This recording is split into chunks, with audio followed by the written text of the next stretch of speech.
We've been growing these gingers for at least 3 seasons. Might be 2. I can't remember. Probably 2.5. They sprouted and we planted them in some pots. They've been in these little green pots for 2 years. And it's amusing that this is all we've got. Not exactly a harvest. So the plan is to replant these into these low and wide terracotta pots we just bought at the local country store. And I've got some ericaceous, which I've mixed a bit of perlite into. And we're going to put stones on the bottom of the pots for drainage. And this year we're going to try growing them on in the greenhouses. One here where we live, at the greenhouse up the back of the property there. We're on a shared property. There's like bungalows next door to us on the left there. And there's sort of shared grounds where we have that greenhouse down the back there. And yeah, we're going to see if they grow better in the greenhouse, one here and one at the allotment greenhouse, and see how that goes. Yeah, it's a Saturday afternoon and it's beautiful. It's a wonderful day today. We've just been out doing a bit of shopping. Got those terracotta pots, got some trays, some garden shears so we can chop up stuff for the compost better. And my first job at the moment is just getting these potted up, and then I'll work on potting up our cucurbits, and we'll potter off to the allotment plot and see what we can do there. Well, we did make it down here on this sunny Saturday, but not until 6:30. I have been getting things done at home instead, which is fine. I'm going to try and just get a little bit of work done here with these panels on this side. So I'm going to redo these properly so that they have that chamfer at the top. And I haven't decided about these spots yet. We've got some polycarbonate, which is a bit the wrong size. Like this, see how it overhangs a lot. So I either got to try and cut that down, or I might actually just replace those 3 short bits under the windows with glass. So that's to be decided, but I'm going to work on these long ones and getting these fitted in properly first. Not a lot else going on down here. It's been super sunny and super warm, but things seem to be coping. I have been coming down during the week and watering where necessary, and this is soon to be stripped out in the polytunnel.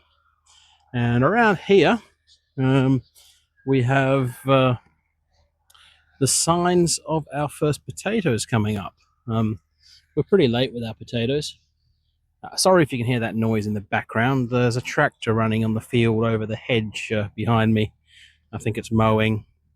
And the mustards we've planted here, which I've been coming regularly to make sure the soil stays damp so that they don't die. The 4th lot there have grown, but we're not really seeing much sign of anything else. And you can possibly just see that's a bit depressed there, because I've just had to tread it down because some sort of bloody rodent has been tunneling under it down the edge of the wood here. So that's not great. And it's one of the problems we have here. There's some small critters that burrow around under the surface, which can be really disturbing for the plants. But right, and on this side everything's still looking okay, but I think that one I was mentioning in the last video that I didn't like, where it's upwards there, I think I'm going to pull that out, which means I'm going to have to pull that one out there as well in order to get to it. And I'm going to pull it out and flip it over so that it's so that it holds down properly here, and then the pins will hold the edges down. But right, let's crack on with that first, I reckon.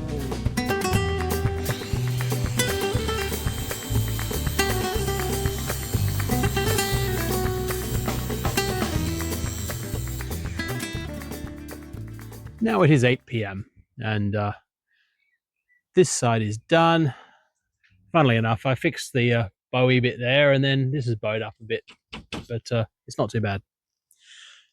Over the other side, I have successfully completed the 3 long panels like that, and they're all good. And then I've got this short one. This one was a different perspex to the others, and after a bit of grinding and sliding it into that groove at the top there properly, it has fit perfectly. But unfortunately, these other two don't fit. And I'm going to have to work out a way to cut a centimetre or so off the end of that. That is nicely slid into that groove at the top there, though, so I've successfully done that. So the only thing left to do with the roof, really, is to trim these down and fit a few more clips up high there. But otherwise, that's pretty much done. I just have to think about what I'm going to do with cutting that perspex. And I don't think that's going to be too much of a problem. I've been grinding and making microplastics everywhere, unfortunately. But it's just it gets done that way or it doesn't get done situation. And I think it's the least of my problems in life, really. A few microplastics around the allotment. But that's it. That's us done for today. It's just past 8 p.m. And hopefully tomorrow we'll have a much better and longer day down here. Not that I've been useless today.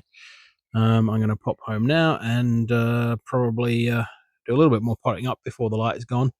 Though we don't have a lot of light left, as you can see over there. The sun is just reaching the horizon behind that hedge. Okay, that's us done. And I might do a little bit of footage at home about my seedlings, my cucurbits. I always get that wrong. It's not a cucurbit, it's a cucurbit. Anyway, I do waffle.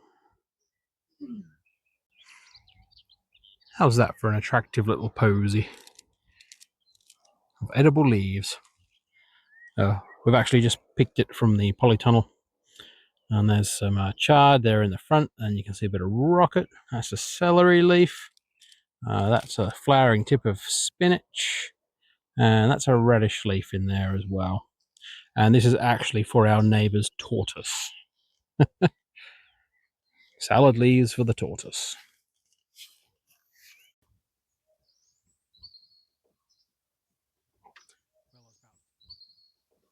Well, it is about 3:30 p.m. on Sunday, the 11th of May. And we're not at the allotment. But, what I have done for a large chunk of today is repotting. No, potting on, I should say. So at the back here we have all of our cucurbits, pretty much, with the melons, the Minnesota midgets, the pedigree, national pickling gherkins, Queensland blue pumpkins, Daphne H gherkins, Waltham butternuts and Burgess buttercups, and Uchiki curries. More Daphne H's and national picklings over here. So the Daphne H's and national picklings are gherkins. And and there's a couple of pots of market moors. And I'm trying the gherkins and cucumbers as doubles, mainly because I couldn't bring myself to kill one seedling. But I gather it's a thing that can work, so we'll see. And then I cracked on with repotting all of our succulents. There's a various mixture here of things. I think there's, well, I can't remember their names. Echeverias, these ones like this. I'm not sure what these spiky ones are. And there's a mixture of things, and this one, little one with a fuzziness on it, came from the polytunnel over the road that got abandoned from the over the road from us at the allotment. So we rescued that, and now there's two of them. These smaller ones mostly left over from the ill-fated pub project, and then there's these bigger ones here which we bought from a nursery up in Norfolk, and this one which we've not looked after so well. We aren't that good at looking after houseplants, but we're getting better at finding the ones that we don't kill so easily, like these good old spider plants, of course. And then there's these things. What are they called? Sempervivums? I don't know. Wandering Dude, or the less PC name is a Wandering Jew. I'm not sure. I'm not sure if that's a bad thing or not. It's just a name for a plant. And this is Aldrasena, our oldest house plant that has yet to be murdered by us. And as you can see, it's a glorious day, which is kind of one of the reasons I'm still here. We just thought we'd be better off staying closer to home while this weather was scorching down on us. It's quite funny saying that as an Australian. It's like maybe 25. But anyway, this is the potting bench at the back of the property where we live. It's just like on the shared grounds of the property. There used to be people living here that used to like planting and doing things, obviously, because there's a potting bench here.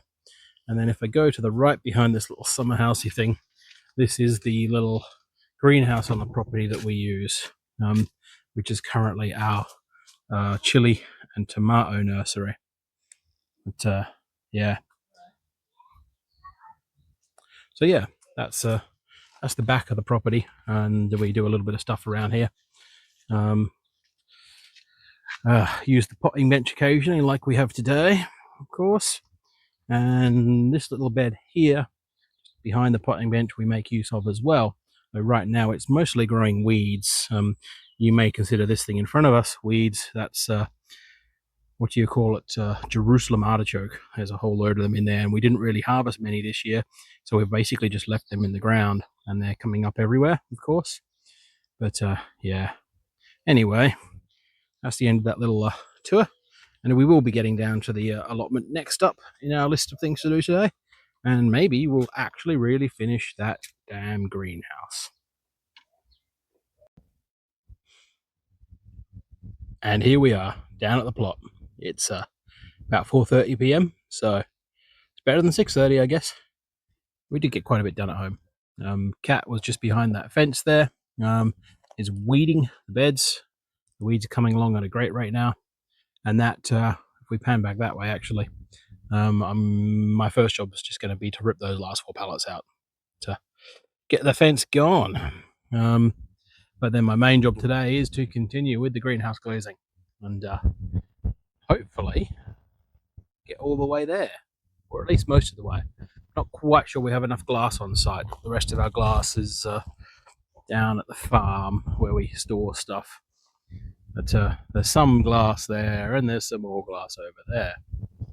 But yes, that is today's primary job, and we may possibly get on to doing some clearance over in the polytunnel there, ready for putting tomatoes and things in soon. So soon. But we're going to hold off until second half of May. Given it's May 11th, that's not far away. Okay, time to crack on.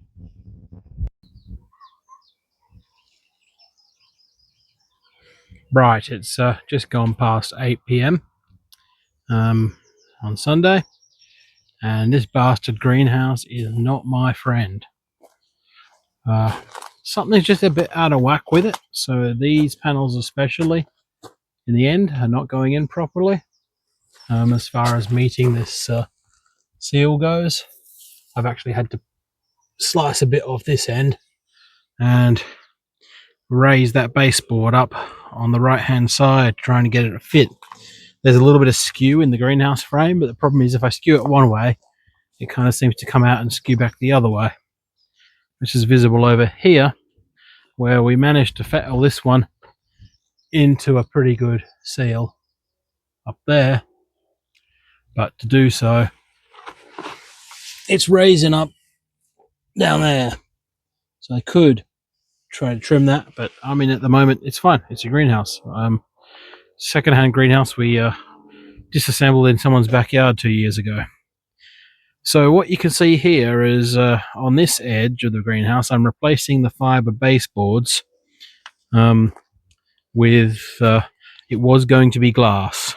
And if we nip over here briefly, you can see some of the results of my glass cutting efforts today. It has not gone well. I think I've been lulled into a false sense of security from the last bit of glass cutting I did, which went pretty well. And I just couldn't get through one straight cut out of 3 attempts today. So we've come up with a different idea, and Kat suggested maybe try cutting up the perspex. So that's a piece of perspex down at the bottom there that's the same size as that bit of fiberboard, and that's working okay. And on this side we're putting glass in, and we can fit 3 glass panels in above that, but there is a little bit of a gap at the top. So I'm wondering about cutting the perspex a little bit higher. So we do have spare perspex because originally this greenhouse we picked up was perspex all the way around. So we do have extra perspex because I'm going to replace this whole front face here with glass panels instead. And these ones, that one, to make this work, I've made that higher, as you can see, compared to the one that's the fiberboard size. So I've made that higher, and that meant I can just recut this whole edge, and I've cut that whole edge, and now that fits in perfectly. So that is the strategy. So that's the good thing, despite the fact that this is not done, we have a strategy. And you can see in there I replaced one of the struts with a bit of wire and one of these that I've just nicked out of the polytunnel for now, and that's allowed me to put some tension in it, which did bring it closer to true, but there was actually no way to bring it fully true. I don't know what's going wrong there, and everything seems to be in the right places, so I don't know, maybe I'm an idiot and I've done something wrong somewhere, but there we go. It's going to work. The key thing is having that strategy now. So we know that we're going to cut these perspex baseboards across here. We can fit 3 pieces of glass above there then. And we'll cut the slightly higher baseboards out of perspex for these bits, which means we can fit them in nicely too. And we're going to be all good. Here's my first bit of perspex I've been using as a source of spare perspex. It's acrylic polycarbonate. I just call everything perspex because that's what I grew up calling it. But yeah, polycarbonate is what it's normally referred to as on a greenhouse. But yeah, we're getting there. I think it's just one more push now that I've worked out the complicated bits, and we'll have a greenhouse soon. Unfortunately, not this weekend. And the 16th of May will come up to the 2-year anniversary of when we took it down. I was kind of hoping we'd get it done by the 16th, but unfortunately that is no longer looking likely. Cat has been clearing in the polytunnel, so we've got some space here ready for our tomatoes, chilies, eggplants, capsicums, melons, but there's more to clear, obviously. Since we're definitely not getting them in right away, we don't need to rush that too much. I think next weekend finish clearing out, maybe start getting those tomatoes and things in. But yeah, so meanwhile Kathleen has been over here weeding, so we've got this all weeded out nicely. That's our little patch of carrots. They've all come up. They do need carrot fly protection, I guess. That's just another job on the infinite jobs list. And like I said at the start of today's video, this fence is now gone, so that's, at least that feels like an achievement. We no longer have a fence. We've got to dig out this wire still. It goes all the way down the center here, but that's not too bad a job. And then one last thing, I was pretty excited the other day to look up here and see that there are fruit on one of our ume trees. This has been here, what, 4 years now? It's the second time we've tried to grow ume. This is the, I'm trying to see the variety down there. This is the Benichidori, or however it's pronounced. So I don't know if we'll actually get a crop out of these, but we're going to work on working out a way to protect the fruit. And these are for pickling, to make a product called umeboshi, which is a Japanese pickled plum or apricot. It's usually referred to as a pickled plum, but apparently the fruit is a little bit more like an apricot. Now this one, the Ume no Mama tree, is really suffering badly with bugs. There's ants farming the aphids in here. I'm not quite sure what to do about that. It's actually really bad on this tree. Oh wow, I've actually just seen this tree also has a fruit. Can you see it over there? Where is it? There we go, center of screen. I'm not working very well with the flash here. Not the flash, the zoom. If I carefully move this one aside. There we go. Look at that. I can see a couple more. Okay. So we'll try and protect these little fruits and see how we go. So that's a nice little upside, positive to end this postcard on. Postcard number 20. 20 weeks of doing this. Okay, time to sign off.